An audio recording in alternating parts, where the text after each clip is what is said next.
haven't met me before, my name is Mark Isslehart. I work for UVM Extension as the Maple Specialist. I have an office at the Proctor Center, right across the hallway from Abby, and so good opportunity to collaborate on a lot of things, although we are technically separate entities, but we both work towards a combination of science and research and outreach. My balance of my work is a little bit more on the outreach and education side, a little lighter on the research, but still do a mix of both. So I'm going to be talking about a project called the Vermont Maple Bulletin. It's not something that I widely publicize, so I won't be surprised if you've never heard of it. It has been 8 years, so maybe I should start publicizing a little bit, but this is the first time I've ever done a talk like this, where I'm just kind of going through how the season went based on the information I gathered. And I'll start off by saying there's no way, we all have different ways of people we talk to and ways of measuring how we think the season's going. If you just focus on your own work, you have one data point. If you're a buyer of a lot of syrup, you're probably talking to hundreds of people. They're all gonna have some flaws, and they're not all gonna be perfect measurements. So take this as another example of telling the story of what just happened, I guess. Before we get there, I do want to point out we do have a website that's the Extension Maple Program website, separate than the Proctor site, just to keep you guys busy searching the web. You have a QR code here, or you just search for UVM Extension Maple to get this page. Different mix of materials, but they're similar. We got full-length webinars. We got very short little podcast episodes, short little videos, also some static content. We do still, for a limited time, we have a video of the 75th anniversary of the Proctor Center. So it's been going for 75 years, and it's one of those things where, we're old enough now that we've been part of it for getting close to a third of that time, and that can seem, depending on your outlook on life, how long you choose to live or plan on living, or it can be inspiring, it can be a little depressing. I personally, I'm really proud to have been part of the Proctor Center for that long and doing this type of work. And we're still yet asking similar questions that has been done since the beginning of the Proctor Center and even before, which I think, one, it's good job security, but it's also just says something about how unique maple is. We can have a lot of different ways of making maple syrup. We all have to make the same quality product if we're going to be selling it to consumers, so that's really important. But how everyone gets to their final crop can come in lots of different ways. And so we'll probably touch on that with this talk. So feel free to reach out. Happy to answer questions now or in the future. Just reach out and ask. Another website that that's been more grant funded is called maplemanager.org. This is a mix of some business resources, static documents like a template for a sugar bush lease. Say you're approaching a landowner who doesn't actually actively have taps on the property and you'd like to ask them to. These are some templates you can use. Lawyers have gone through them, so they have some rigor to them, and you can adjust and modify them as you see fit. But it's nice to have a document to approach that.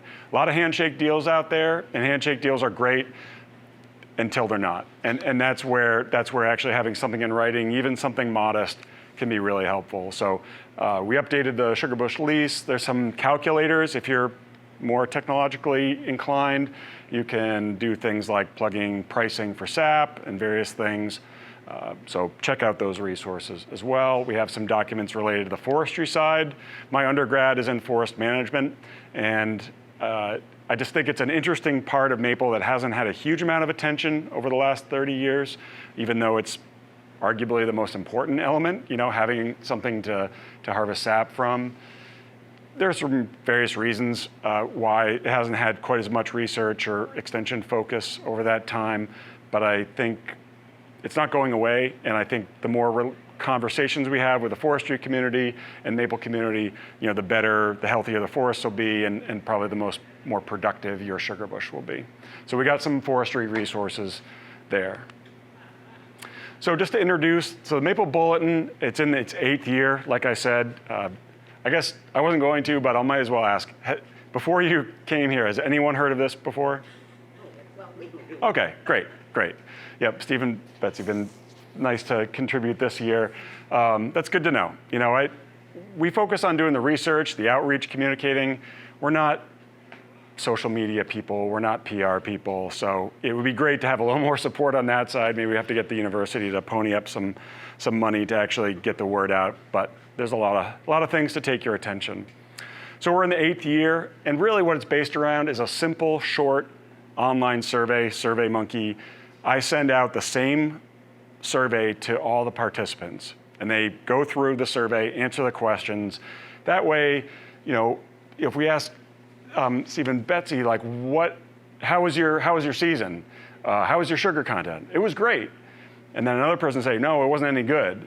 And we don't, you get very quickly into this apples and oranges thing where what one person considers good and above average could be another person's, I stopped because the sap wasn't sweet enough. And so trying in a very limited way to ask basic questions and get a general sense of how the sugaring season goes. They're all gonna be different, but trying to limit the number of questions we ask to not overwhelm people. Hopefully it wasn't too onerous. On average, it takes about 3 or 4 minutes for people to answer. But the kind of questions are, so over the past week or so, was SAP running good, kind of moderate, not at all? Just to get a sense statewide how things are going. And I write it up in a way that's kind of county-based, with totally acknowledging that within a county, you can have a huge diversity in what any particular property could be doing. Even within one single ownership, you can have the top of your woods could be locked up and the bottom ones can be gushing sap. And so there's gonna be flaws, there's gonna be limitations. It's kind of a broad view is sort of what I'm saying. Yeah, basic questions. And then the other one is, when you ask how much have you made or how's the season going, you could get anything from, well, I've made 10 barrels. Well, I've made 1.5 pounds, or I've made a bunch, and these are all different units to trying to say the same thing, but it's hard to summarize, statewide. So I've gone to using if you honest, who knows how honest folks are being, but if you say based on what you expect, like a good solid, this is what I should get, not like the best year I've ever had and not the worst, but basically what do you anticipate to make? How close are you to that point at this moment in time? So every week, or it could be as much as every 2 weeks, depending on how sap flow goes, people will get a survey, they answer it, and then I write it up, all right? So kind of the big one is percent. How close are you to where you expect to be at this moment in time? Knowing full well that you could be making 20% of your crop in a weekend if the conditions are right. You can just slam sap in if you have a really big run. So just because someone's off by 10 or 20% doesn't mean the season is a disaster. You have to get that weather to do it. All right, so if you want to, you can go to Vermont Maple Bulletin. It's actually not hosted on a UVM site, even though I probably shouldn't say that.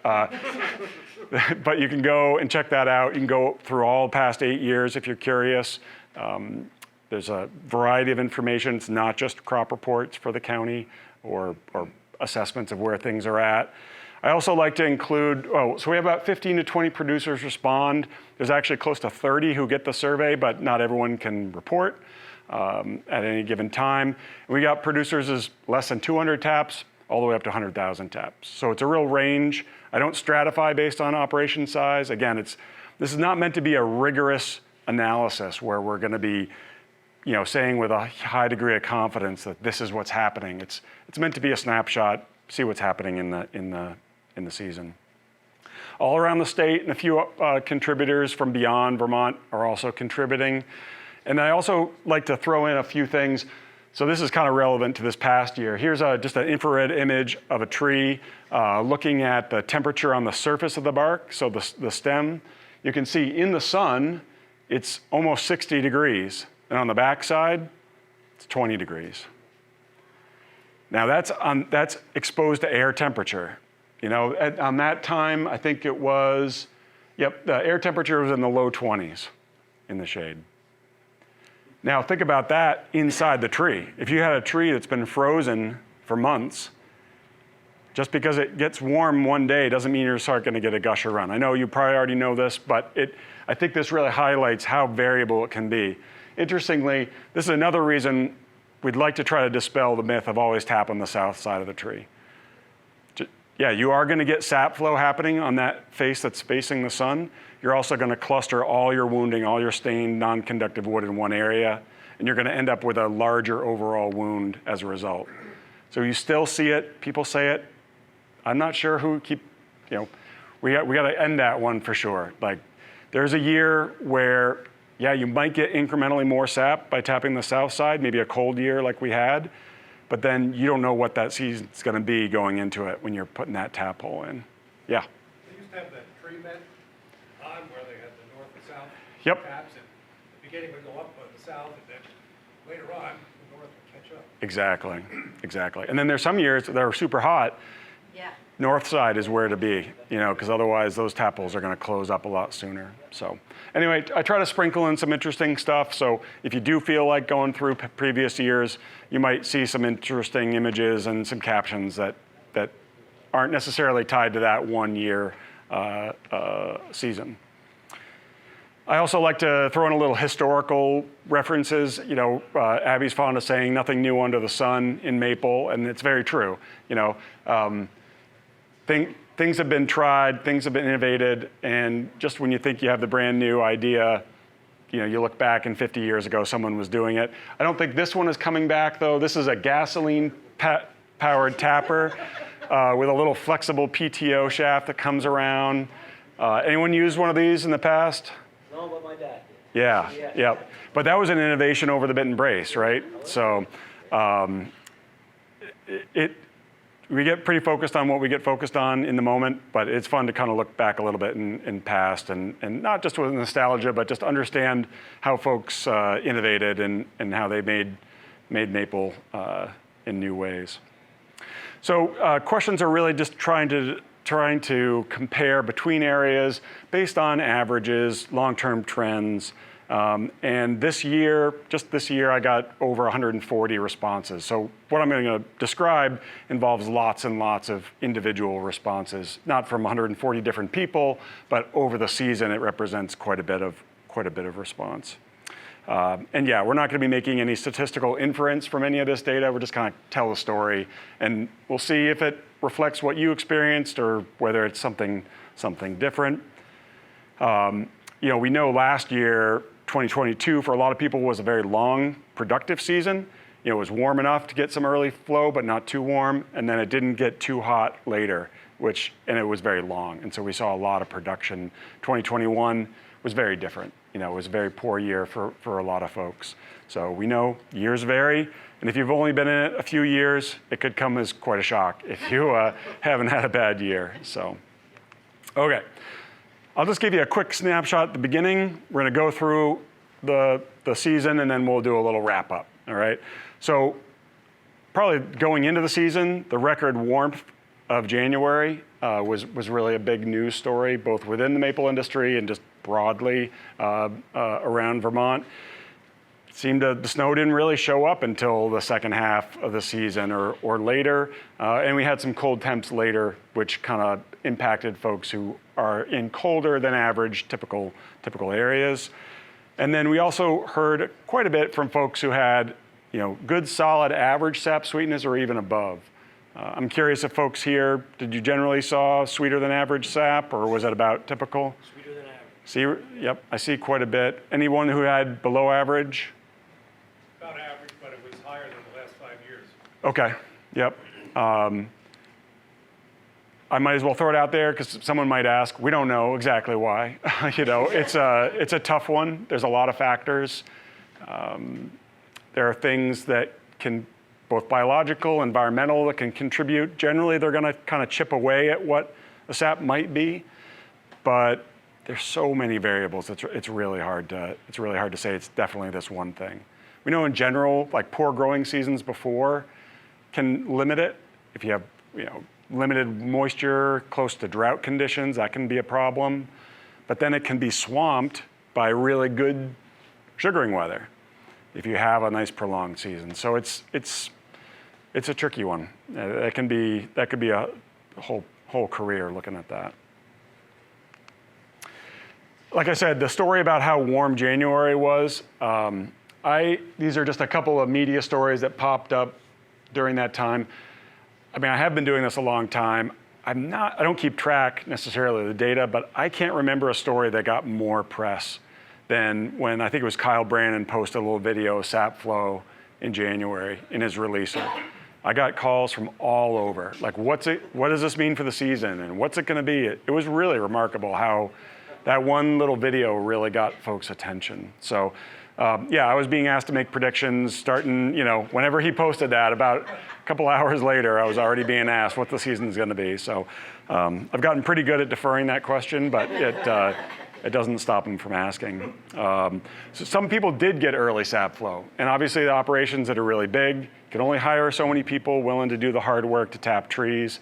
So you got to start, some people even late November and December, people are tapping if you have that many taps.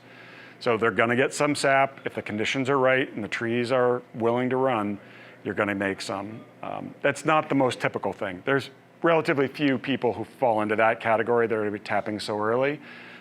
But some producers, we definitely will get a little nervous and throw some taps in. So we did see some early production, but by February 2nd, the most we'd seen from an individual producer was only 5% of their total. So they'd only gotten to about 5% of their anticipated crop by that first week in February.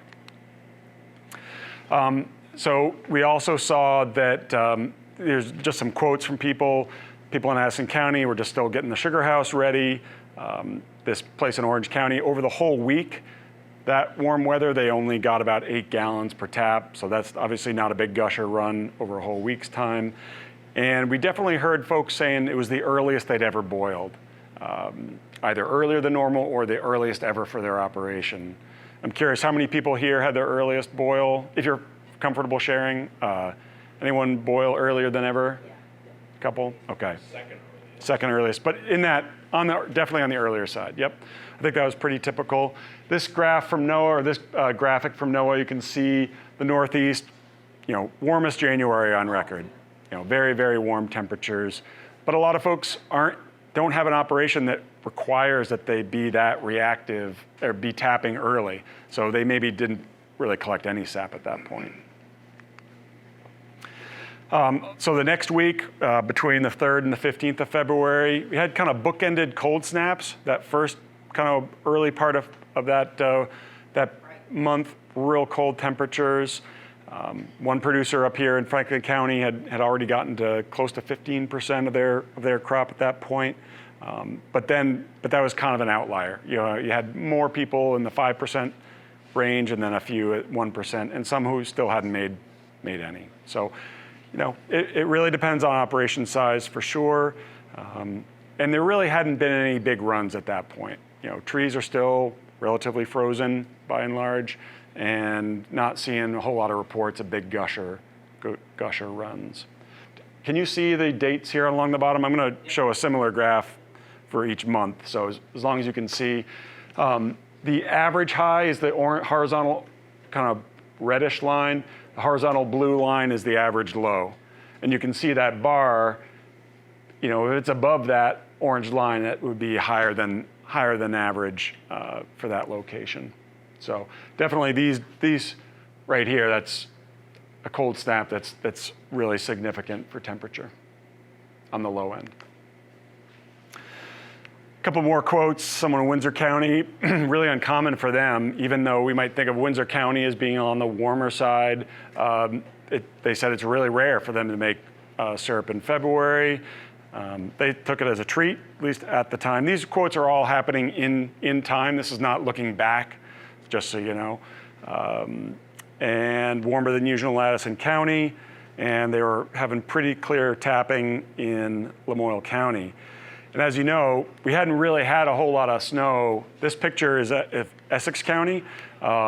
So they had probably one of the more deeper snowpacks at that point. But elsewhere in the state, I'm guessing folks here, depending on when you tapped, you had pretty good tapping conditions. Is that? Crust. We had a crust. Okay. Snowshoes kept us on top. Okay. But it wasn't deep. generally tapping pretty easy for everyone. Yeah, yep. So, yeah. Yep. That can make a big difference for sure. So, yeah. Did anyone ever ask you if you want to go snowshoeing for fun? You just kind of, just like, that's all right. I'll do something else. Thank you. You know, but I guess if you don't do it on a regular basis, then, you know, it could be fun, I suppose. But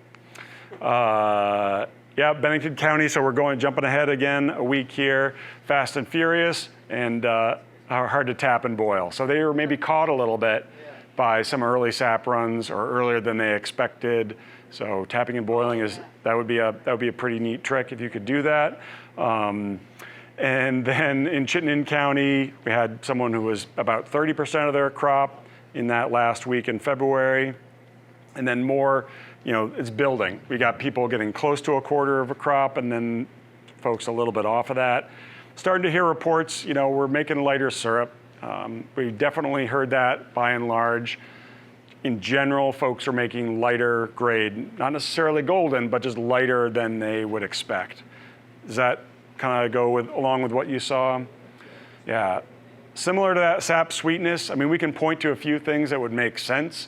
Colder temperatures in general are going to inhibit microbial growth, which would in turn limit how much contamination there is in the sap, and you generally would make lighter syrup. Don't necessarily know that it was only a temperature story, but we know pretty clearly that folks are making lighter syrup than what they typically do. So we definitely had now some cold temperatures that put pause for a lot of folks. They were getting a little antsy. You know, you get everything, some of the bugs worked out in your system, leaks checked, and then you get cold weather and you're waiting for it to run and it's just not happening. You know, those kind of middling temperatures that are above freezing technically, but it's not really running that hard, those can be really challenging for leak checking. And so if you do have issues, it can be really frustrating to be out there and you find something and you think you fix it, and the next thing you know, something else opens up because the little areas maybe gets a little more sun, and then, so right around, it's almost, I'm not gonna say it's not worth it, but it can be really frustrating to try to leak check right around those freezing temperatures. You walk past hangers. You walk past hanging trees. Yep. Hanging spouts. Yep.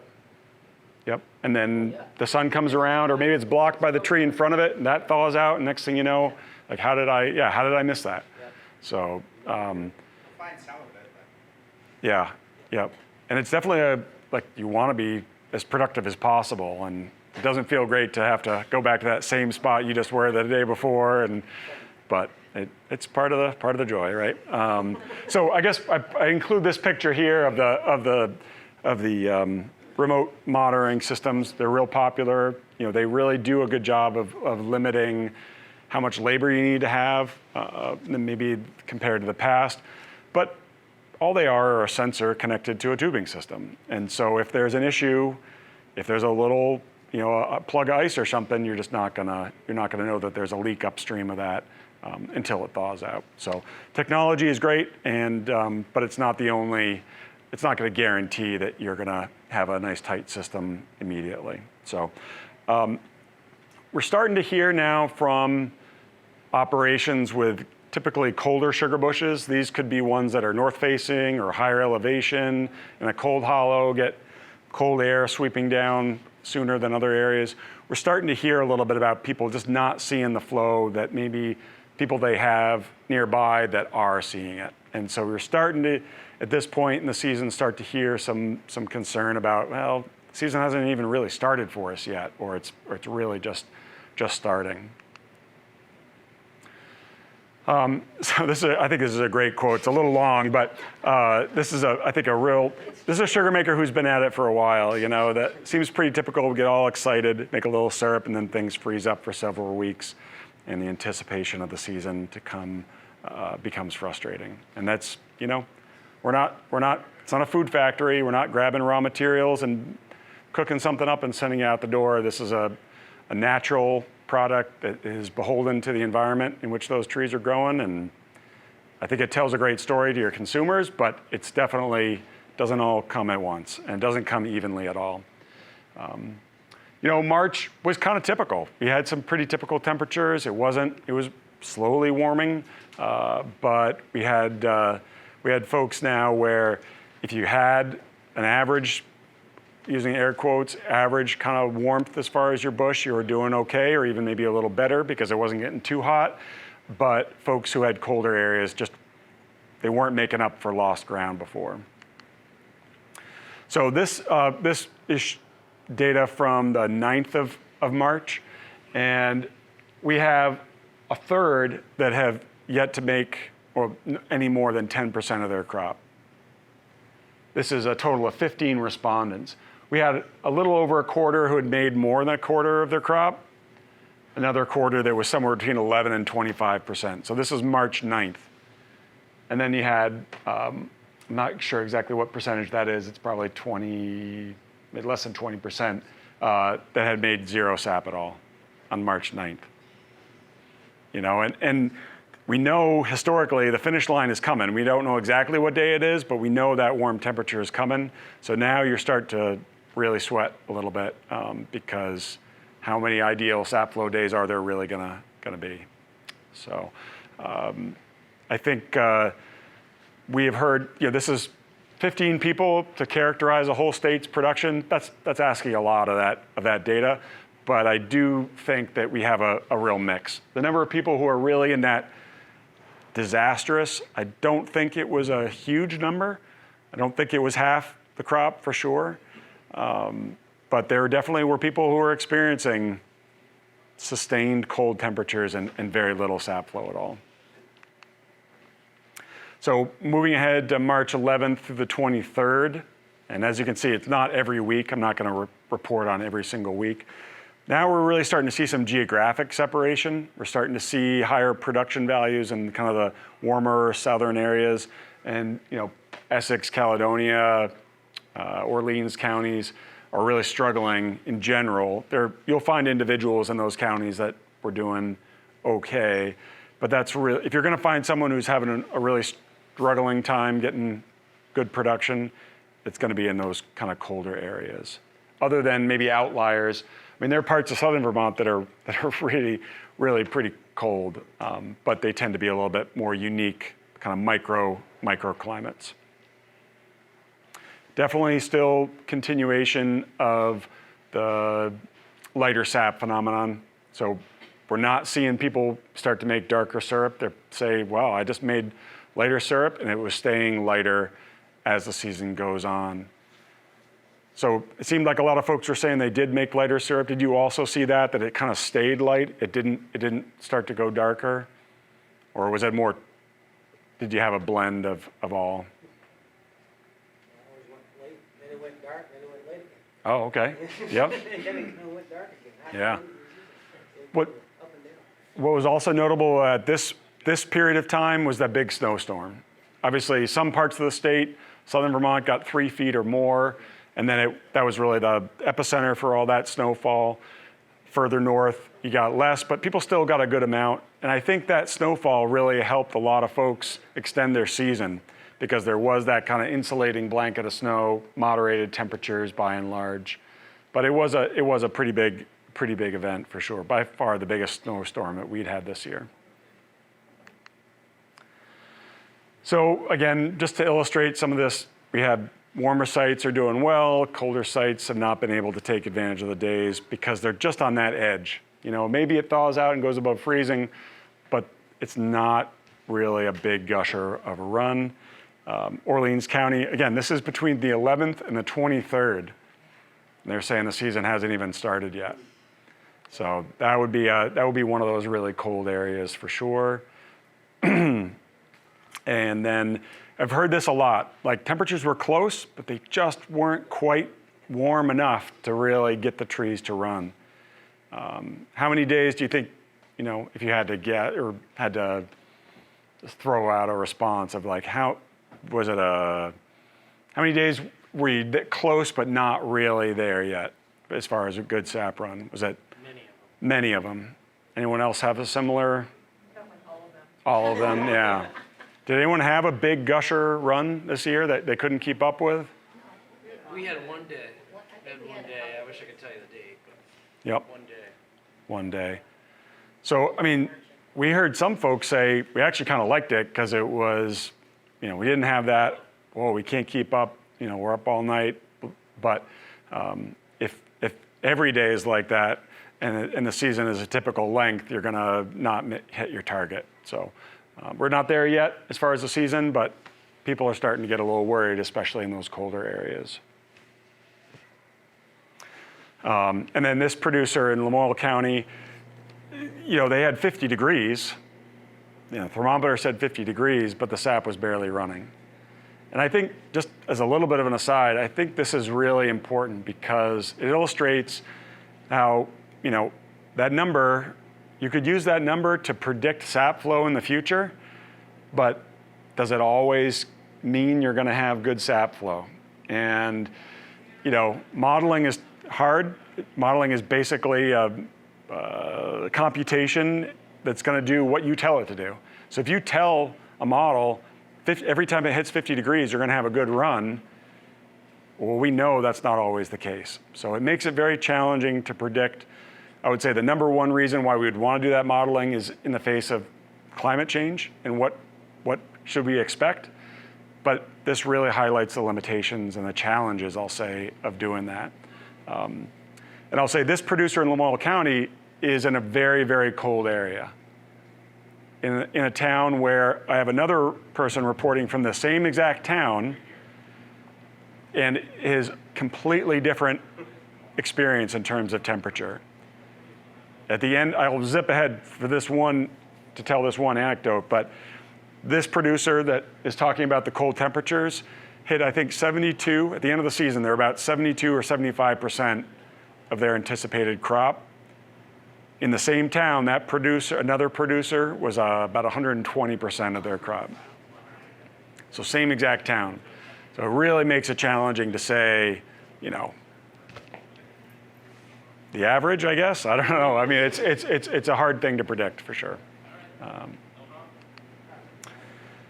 So moving forward a little bit, 24th to 29th, here's another producer. This is not in northern Vermont. This is on the kind of the middle south central part of New Hampshire.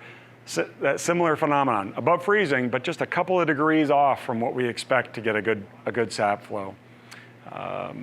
And more talking about color, and then a real nice one line, one sentence, hard to suck sap down frozen lines. That probably should have been the title of my talk, and I should have just put that up and then gone home, and that saved you guys an hour. But it was a cold season by and large, and I think this producer in Quebec is clearly a little frustrated with the fact that it's not warming up. And then here's a historical image of some of our predecessors. I don't know if you're going to be able to see it, but this right here is a pressure gauge. You're asking about TreeMet. This is TreeMet 1.0. What you were talking about was TreeMet 2.0. But this is an analog pressure gauge drilled into the tree at essentially bucket height or maybe a little above. And then there's another one right up here looking at tree pressure as a result of sap flow. So hoping they take their ladder safety course because that's a pretty tall ladder. And but it does, this is the kind of thing where we're still interested in these dynamics. And there's new, cool digital instruments to measure it, but the phenomenon has been looked at for a long time. So light colored, we asked the question, what are you making for syrup? And this is between that kind of near the end of March. Almost half were making amber. There was a good amount, 40% making golden, and just a little bit making dark. I don't have another year to compare this to, but in general, this is a higher proportion of lighter syrup than we expect. Producer in Windsor County, starting to see a little bit more runs, but they're still seeing snow in the higher elevations.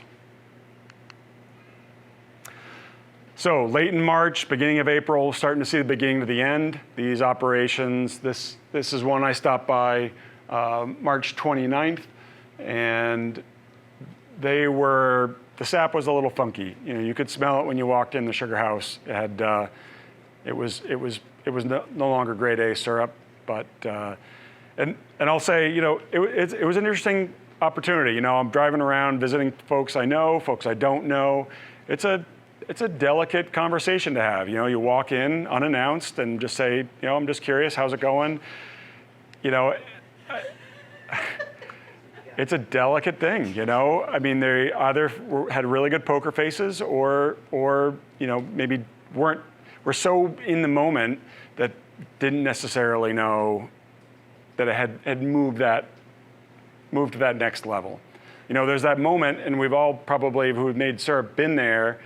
Somewhere in that season, someone, usually in the back of the sugar house, or someone says something like, well, it's not that bad, and that's that moment when you really need to be paying attention to what's going on. It's not a time to let off, it's a time to focus even more on the quality and make sure that maybe the person running the evaporator who's saturated in that steam, maybe they're not making the final call, or if they are, maybe they're doing that flavor grading later. Maybe they're taking that day's sample along with the other samples from that period and tasting them away from the moment when they're producing. There's so much going on. You have sap flow, you have ROs to check, you got maybe you're trucking sap. It's really hard to also keep an eye on those subtle little things that are admittedly hard. I mean, Abby's done a huge amount of work on the sensory qualities of maple syrup in a really nice controlled way. In a sugar house that's near the end of the season is anything but a controlled environment, right? I mean, things are really wild. So again, I'm not trying to pick on anyone or anything, but just acknowledge that it's a challenging time and at the end, and it's a lot of work, and just keep an eye on the quality, even especially at the end of the season.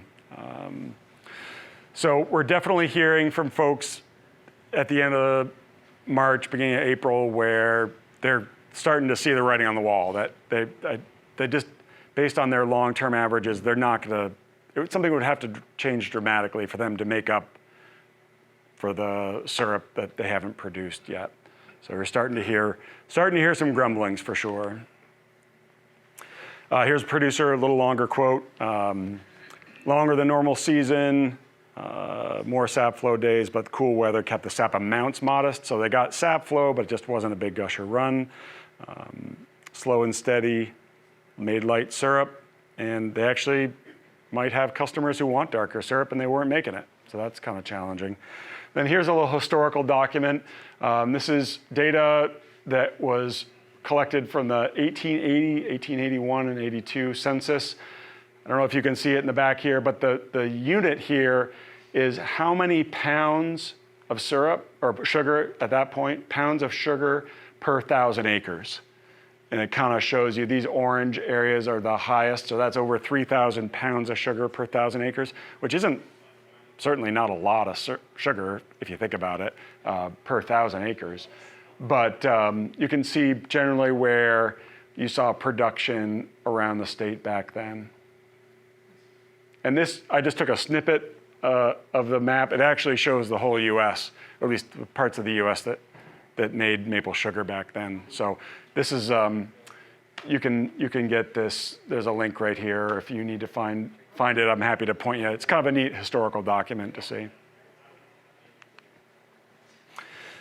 Okay, so moving forward, April 8th to the 14th. At this point, just 5 out of the 18 producers reporting had not made at least 75% of their anticipated crop. Again, we're getting close to the end. So it's not half, it's not 3/4, it's less than that. But again, if you're the one who's not making their target, that doesn't make you feel any better that all these other people are doing fine, or at least doing average. And then what we heard a lot of was the warm weather at the end. The season just ended. The sap flow just ended. It wasn't like a long drawn out process where like that person in the sugar house who's like, it doesn't taste that bad. It was just boom, sap flow was done. And so we didn't really get a lot of reports of a lot of off-flavored syrup being produced. Some years you see more than others. This year just didn't happen to be one of those. Excuse me. So just professionally, it's actually a challenge because we're trying to do some training on syrup quality, and it's hard to find some samples of off-flavored syrup. Just not looking for your sympathy or anything, but just an acknowledgement that these things kind of come and go, and it can be a challenge. And again, it's a natural biological system. These things aren't. We're not making food in a factory the way maybe some other foods are. So. Yeah, sap flow just sort of ended. We did have some really high temperatures in the middle of the month, which is really the end for a lot of folks. It just ended. You start seeing stuff like this in your releaser. You know the end is getting pretty close. This was the last day of boiling for this operation, but this was in a real cold area up in Orleans County, so they were still getting sap. They still had some snow on the ground. But the syrup had that, it was still light colored, but it had some buddy to it. We call it kind of Bud Light syrup, where it's, it's definitely not grade A syrup. Even though the color might be there, it's just not table grade syrup. So just be aware of that, and don't be fooled just by color. Taste every batch, make sure that if you're frazzled or something went haywire, that you're not judging something super sensitive like flavor when you're not at your peak. And also admit that not everyone is going to be a great taster. So maybe get a few other people or whatever and do it separately and try to get a sense of are you able to pick up differences or not. So this is that same operation. So this was April 13th. Same day I took this picture with the sap getting pretty probiotic, you might say. There was still a good amount of snow on the ground considering. So, but this was the last day of boiling for them. This one's going to be hard to tease out. I don't really want to go through it too much. I just wanted to say that. So when we asked about sap sweetness, it seemed like most of you saw average or a higher than average sap sweetness. And every time I send out the survey, they respond, what was your sap sweetness? And then how does that compare to what your long-term average is for that period? We know that a sugaring season will typically start low with sap sweetness, come high, and then drop off again. That's the general, not always the same shape, but that's generally what it is. And we saw that for sure here. Really what you're looking at is reporting periods, and then what proportion of the respondent said the green is average and the red is above average. All right? And that dark blue is, dark blue is significantly above average. So what we see is in this period of March, the second half of March, we saw a higher proportion of above average. And that's not tied to a specific number compared to different operations. That's within their operation, knowing that we're in the middle of the season when sap is usually sweeter, it was actually sweeter than they expect for that time of year. So we definitely saw that, but then it dropped off to more typical amounts. I also asked near the end of the season, how do you characterize your sugar bush? Is it colder than those around you? Is it about average or similar? Or is it warmer than those around you? So I grouped them, again, roughly. It's going to look like a graph. It's going to look really scientific. This is just a few. This is 18 individuals. But in general, what we saw was the warmer sites hit their target, and there was less variation in the responses. The warmer ones tend to do pretty well. Look at how, this is the range. We had people who this is the mean value, and this is the range. So you had people who identified their sugar bushes as being colder than their neighbors, having well below expectations and close to the expectations. So big range. Again, it's a tough question to ask. I don't know how you characterize your woods. If you have a huge change in elevation or if you have different locations, I'm asking you a simple question and it's a challenging answer. So, I understand you can't necessarily give me a really precise answer, but I thought that was an interesting pattern. Yeah. How did you handle it? As I recall, I think I said right about the same as those around us. Yep. Typically, we're warmer than a lot of people, like on the other side of the river, up into Richmond. Right. I think we got a warmer sugar bush. Yeah. It doesn't take much to make it, right? A few degrees, like we already said, can make a difference between a good run and an overrun. Challenge. But I think what's interesting is that folks who identified as having a colder bush than those around them, there was a real range. Not every single cold one didn't do well. And then here is sort of the overall, how close did, at the end of the season, how close did you come to your expected total? This is the mean value right here of everyone's response. That's total 29 responses. So everybody reported at the end. And these are not weighted. So you have people with 200 taps, you have people with 20,000 taps. It's all, again, I want to make sure I'm not overselling the rigor of this data here. And not just because Abby's here.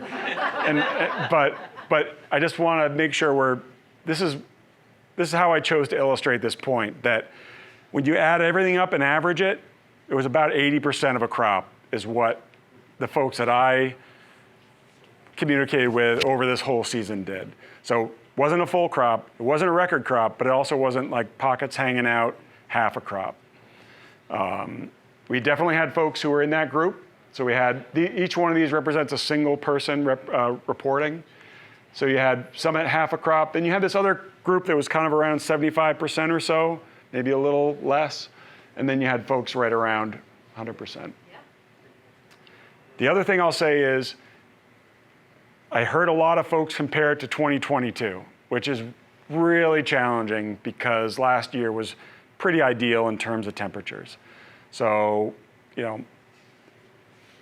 this doesn't necessarily, I don't think the folks who reported here did that because I asked them over their long term what their anticipated total would be.